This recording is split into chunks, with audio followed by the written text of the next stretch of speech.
Welcome back to Design Bundle's YouTube channel. If you guys are new here, my name is Crystal, and today we are going to create stencils with our Cricut. You can do this with any of your Cricut models as well as the Cricut Maker. So what we're going to be using today is some stencil vinyl, but you could definitely use removable vinyl. We're going to use this design right here, so you can actually reverse this depending on the way that you weed it. Let's go over the supplies that we're going to need today. You're going to need your stencil vinyl or removable vinyl, like I said. You're also going to need some paint of some sort. Today I'm going to be using a chalk paint. This is from Starcraft. This is their brand new line of chalk paint. So we're going to use this as well as some little foam daubers. These are perfect whenever it comes to stencils because you really want to use a pouncing motion instead of the swiping. So we're going to use these today, as well as this wooden sign right here that I found at my local craft store. You could get these at Hobby Lobby, Michael's, things like that. Now, the place that I find these at Hobby Lobby is kind of like a little hidden area. This is not with the normal area of the wooden signs. This is where the canvases are. So go over to where the canvases are and you're gonna find these wooden blanks, and they're usually 50% off. So for example, this one right here, I paid $14.99. So I got it for like $7.50. So I highly recommend that you guys check that out. I love to bring you guys some deals. Also, another tip is I'm going to be doing this in all black. So I'm using the Starcraft chalk paint today, but you could definitely use any sort of colors you want to. You could do multiple, so I could do black, orange, purple, you know, whatever I wanted to, and kind of mix that up. All right, so now that we have everything designed out, we are ready to cut it out. I've got it on my 12 by 24 mat today, and then I'm gonna go ahead and load this. So I just went ahead and chose the stencil vinyl settings. This is for the Aura mask. And so it's gonna go ahead and load it in first and make sure there's enough material, and then we're gonna go ahead and cut it out. All right, so now that we have everything cut out, we're gonna go ahead and start weeding. I've already pulled off the outside layer here. And then what I did was I went back to Cricut Design Space. I changed it to black so that way I could see it. And then I just went back to the canvas. So that way I can see what pieces I need to weed out. So you can always do that so that way you can have something to reference to. Now this stuff is super easy to weed out, as you guys can see here. So you're just gonna go ahead and weed out all of those pieces that we don't need. Now that we have everything weeded out, it looks amazing. Yes, this is going to be a little bit time consuming, but I promise you it's going to be worth it. So what we're going to go ahead and do next is take some transfer tape, and I'm going to get one side here, and then I'm going to take my little squeegee here, stretch this out, and I'm going to push at the same time. So now I'm going to go ahead and take a pair of scissors here. And now what we're going to do is just take our little squeegee here, and we're going to rub out any sort of air bubbles here and just kind of smooth everything out. So what we want to do is really rub to get this to adhere to the transfer sheet. And then what I'm going to do is I'm going to cut all the way around so that way it fits absolutely perfect inside of our sign. All right, so as you guys can see, that's going to fit in there absolutely perfect. So you want to trim nice and close, so as close as you possibly can without cutting into your stencil. So now what we want to do is remove that backing. So I'm just going to upside down, and I'm just going to go ahead and peel at an angle to remove the backing. All right, so now that I have it pulled off of the backing, I'm just simply going to go ahead and try to line this up without completely sticking it down. So I'm kind of going to start with the center here, trying to keep everything nice and straight. Looks like I need to bring it up just a little bit.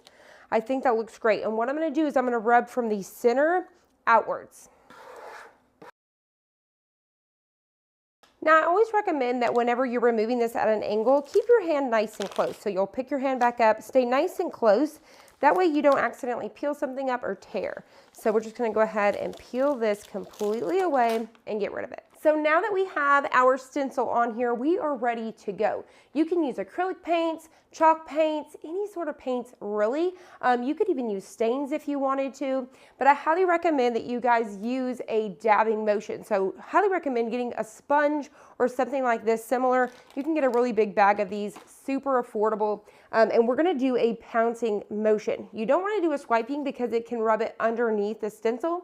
and less is more. So whenever it comes to stencils like this, you want to go in with a light hand. So whenever we get our paint, we want to get some of it off there and just go in with a light hand, so that way we don't have this excess ink wanting to seep underneath. So what we're going to go ahead and do is just get our ink ready to go. So I've already shook this up. I'm going to go ahead and just open this up here. You could always pour some over to, you know, like a little paint pan like this. But what I'm going to do is I'm actually going to kind of dab right here inside of the lid, because I could always wipe this out later. And then I'll use this here to kind of pounce some of the excess off. And then we're just going to go ahead and start from the top and work our way down. So I'm just going to go ahead and do this pouncing motion like so. I'm really trying to make sure that I'm staying inside the lines here and not getting on the outside there. And what's nice is I can kind of pounce back into that excess that I've put in my little dish there. And we're just going to go all the way down.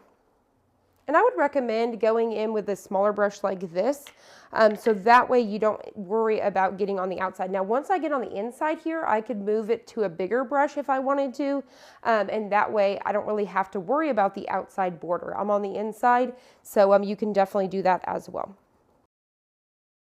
So as you guys can see, it's dried down. I got a few wet spots here, and that is okay. I've already peeled off my first little piece here. And as you guys can see that I got out of lines, and that's okay. I can come back later with some white and touch that up. And since this is chalk paint, I could probably even come in with a baby wipe and wipe that away.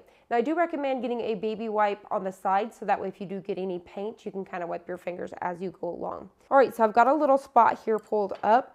So all I'm going to simply do is just carefully peel just like so.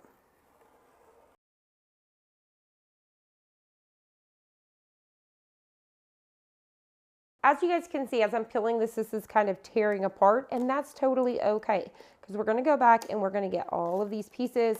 It's removing off of the wood very easy. So I'm going to go ahead and fast forward this for you guys, and we'll be right back.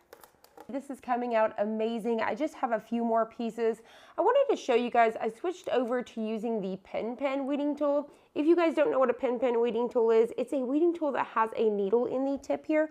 So if you actually just kind of come in here at an angle and poke, it's going to pull it right up. So if you guys have a pen on hand, this is going to be perfect for this project. So like I said, come in at an angle there and poke it, and it's going to peel right up. So I'm going to go ahead and wrap up. I've got a few more pieces here, but as you guys can see, it's looking amazing. And there you guys have it. Look at how amazing this is. Creating your own stencils with Cricut is a ton of fun, and as you guys can see, it looks amazing. Now, like I said, you definitely could come in here with different colors. I could have done orange pumpkins. I could have done the leaves different colors like green and things like that. So feel free to mix this up with tons of different colors. So I will have this file linked down below for you guys. And right now, if you guys are a Plus member, this is only 1 Plus credit. I hope you guys enjoyed this. I hope you found it helpful. If you did, please hit the like button down below and subscribe, and I'll see you on the next one.